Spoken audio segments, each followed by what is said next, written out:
എല്ലാവർക്കും പുതിയൊരു വീഡിയോയിലേക്ക് സ്വാഗതം. ഇന്ന് നമ്മൾ ഉണ്ടാക്കാൻ പോകുന്നത് കോളിഫ്ലവർ വെച്ചൊരു തോരനാണേ. കോളിഫ്ലവർ നമുക്കൊന്ന് ചെറുതായിട്ട് അരിഞ്ഞെടുക്കാം.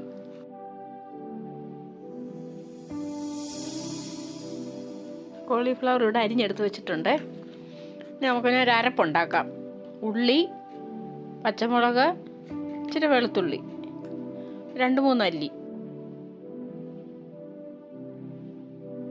ചതച്ചെടുക്കാം. തേങ്ങയുടെ ഇടാം, ഇച്ചിരി മഞ്ഞൾപ്പൊടി, അരപ്പ് ചതച്ചെടുക്കാമേ.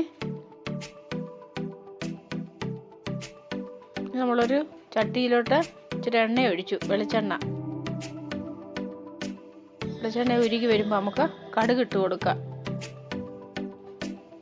നമ്മൾ ചതച്ച് വെച്ചിരിക്കുന്ന അരപ്പിട്ട് കൊടുക്കുക.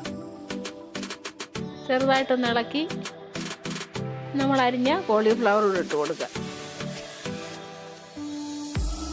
എല്ലാം കൂടെ നല്ലപോലെ മിക്സ് ചെയ്യുക.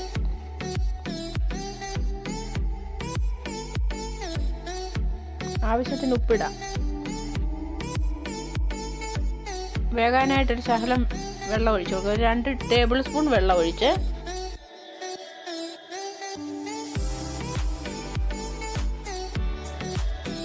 കല്ലി പൊത്തി വെച്ച് അടച്ചു വെക്കാം. കരിയാപ്പിലയും കൂടി ഇട്ട്. ഇനി നമുക്കൊന്ന് തുറന്ന് നോക്കാമേ. ഇപ്പം നമ്മുടെ തോരനായിട്ടുണ്ട്. നമ്മളൊന്ന് ഇളക്കി നമുക്കൊരു പാത്രത്തിലോട്ട് വിളമ്പി എടുക്കാം. ചോറിന് കൂടെ കഴിക്കാൻ തോരനാണേ. എല്ലാവരും ഇങ്ങനെ ഉണ്ടാക്കി നോക്കണേ. വീഡിയോ കണ്ടതിന് താങ്ക് യു.